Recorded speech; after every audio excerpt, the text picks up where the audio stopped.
Hello everyone, welcome back to Bankers Nest. I am Garima.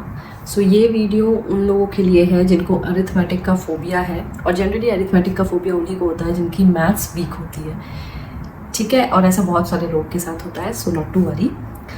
सो देखिए, the hard truth is you cannot crack the bank exams without the preparation of arithmetic, ठीक है। क्योंकि arithmetic क्या है, एक foundation है। आप बिना परसेंटेज पढ़े, बिना प्रॉफिट लॉस, बिना रेशियो प्रपोर्शन, बिना एवरेज पढ़े आप कैसे प्रोसीड करोगे अदर जो टॉपिक्स हैं उन पे, ठीक है। ये क्या है, एक फाउंडेशन है, इसी पे और सारे जो चैप्टर्स हैं वो बेस्ड होते हैं। सो इनको पढ़े बिना तो आप आगे बढ़ ही नहीं पाओगे। सो अरिथमेटिक तो आपको करना ही है, ये मान के चलिए। अब देखिए, अरिथमेटिक का डर क्यों होता है, क्योंकि अरिथमेटिक में क्या है, बहुत सारे चैप्टर्स इंक्लूडेड होते हैं। जो अदर चैप्टर्स हैं जैसे नंबर सीरीज, सिंप्लीफिकेशन, ये क्या है, एक एक चैप्टर्स है। बट अरिथमेटिक में 10-12 चैप्टर्स इंक्लूडेड है। इसलिए आप जब भी सोचते हैं, आपको माइंड में लगता है कि oh my God, I have to cover so much of syllabus, ठीक है। बट इतना ज़्यादा लोड लेने की ज़रूरत नहीं है जितना आप ले लेते हो, and it's not that tough जितना आप सोच के उसको टफ बना देते हो। अगर आप वेटेज भी देखो तो अरिथमेटिक का एग्जाम्स में बहुत वेटेज है गाइस। और ये तो मैं कह रही हूँ कोर अरिथमेटिक में जो चैप्टर्स हैं, अगर आप डीआई के क्वेश्चंस देखो तो most of them are based upon the arithmetic chapters.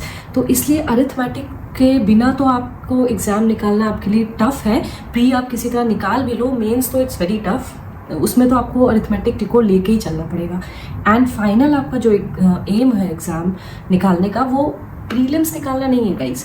आपको prelims plus mains plus interview, अगर आप बैंक पीओ की तैयारी कर रहे हो तो ये तीनों फेज क्लियर करना है ना। तो ऐसा नहीं है प्रीलिम निकल गया तो वेरी गुड, विद अरिथमेटिक के आपने निकाल लिया, फिर आप मेंस में क्या करोगे। फाइनल तो जो आपका गोल है वो एक जॉब पाना है ना कि बस एग्जाम्स निकालना।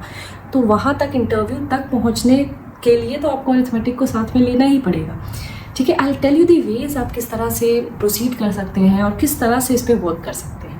देखिए, सबसे पहले आपको ये माइंड से निकाल देना है कि मैं अरिथमेटिक के चैप्टर्स स्किप करते हुए चलता हूँ या चलती हूँ, या फिर कुछ चैप्टर्स कर लूँगा और फिर बाकी चैप्टर्स छोड़ दूँगा। तो ये आप अपने दिमाग में मत रखिए कि स्किप करते हुए चलना है, वरना आपकी स्किपिंग की हैबिट हो जाएगी। हाँ, एक तरीका ज़रूर है कि किन टॉपिक्स को आप पहले करें और किन टॉपिक्स को आप बाद में करें। तो अपने माइंड में ये बना लीजिए कि जैसे आप 10th का बोर्ड होता था ना और आपको सारे चैप्टर्स पढ़ने पड़ते थे, सेम यहाँ पे भी आप यही सोचिए कि 10th का बोर्ड है आपका और आपको सारे चैप्टर्स पढ़ के ही चलने हैं, ठीक है। सो आप क्या कर सकते हो, जो पहले जो आप स्टार्ट करो चैप्टर्स अरिथमेटिक में, वो आप percentage, ratio proportion, average, profit loss, simple interest, फिर आप ये कवर करने के बाद time and work, time and distance, speed, इन सब पे आप प्रोसीड करो। तो स्टेप बाय स्टेप जैसे जो इजी चैप्टर्स हैं उनसे आप स्टार्ट करेंगे और तब आप हार्डर चैप्टर्स पे जाएंगे, तो आप में क्या है, कॉन्फिडेंस बिल्ड होगा और धीरे धीरे आपको डर लगना कम होगा, फिर आप उस पर ज़्यादा वर्क कर पाओगे।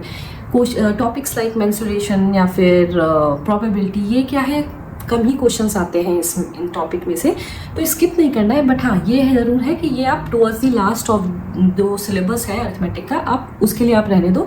शुरुआत में आप इजी चैप्टर्स कीजिए, बीच में थोड़े जो मिड लेवल के क्वेश्चंस होते हैं जैसे time and work, time distance, allegations and all those things, वो आप फिर मिड के लिए रखिए और लास्ट के लिए प्रोबेबिलिटी, मेंसुरेशन, ये सारे चैप्टर्स रखिए, ठीक है। आपको क्या करना है, एक एक चैप्टर एट ए टाइम करना है। आप अपने लिए 4-5 दिन का टाइम फ्रेम आप बना के रखिए और उसमें क्या कीजिए, एक एक चैप्टर उठाते रहिए, ठीक है।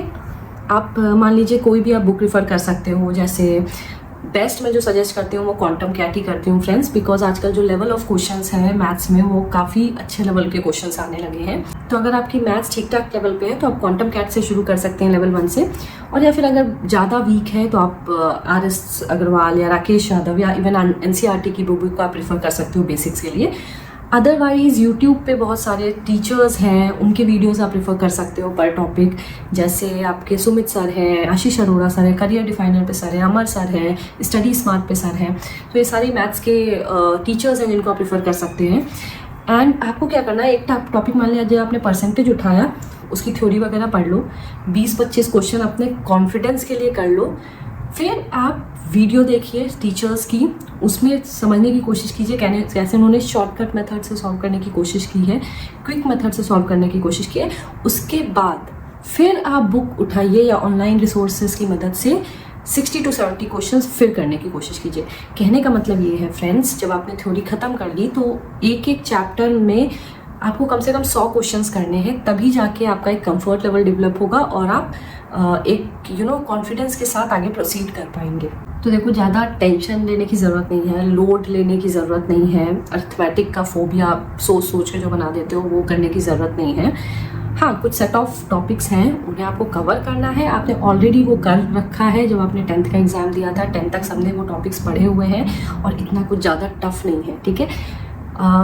1 लाइन क्वेश्चन सबने ही किए रहते हैं 10th तक इन सारे टॉपिक से रिलेटेड। डिफरेंस बस एग्जाम में ये होता है कि 1 लाइन क्वेश्चंस नहीं आते हैं, थोड़ा बहुत मिक्स करके टॉपिक्स ही आपको दे देते हैं और फिर आपको कन्फ्यूजन होने लगती है। तो डरना नहीं है, एक एक टॉपिक शुरू करो, उसे पूरा कंप्लीट करो, सिलेबस अरिथमेटिक का भी कंप्लीट करो और लास्ट में फिर आप अपने स्पीड, एक्यूरेसी, टाइमर टेस्ट और ये सेक्शनल टेस्ट, इन सब पे वर्क करना शुरू करो। धीरे धीरे होगा फ्रेंड्स। अगर आप बेबी स्टेप लोगे, एक दिन में अरिथमेटिक नहीं स्ट्रांग होने वाली, 1 महीने में भी स्ट्रांग नहीं होने वाली फ्रेंड्स। जब आप अपने टाइम, स्पीड, एक्यूरेसी पे काम करने लगेंगे तब धीरे धीरे जाके आपके 2-3 महीने में आपको चेंजेस नज़र आएंगे और तब आपका फोबिया जो है अरिथमेटिक का वो भी कम होने लगेगा, ठीक है। सो जिनका भी ये डाउट था, I hope I am clear with this video and keep up the preparation well and फिर मिलती हूँ नए वीडियो में friends. Take care, till then all the very best.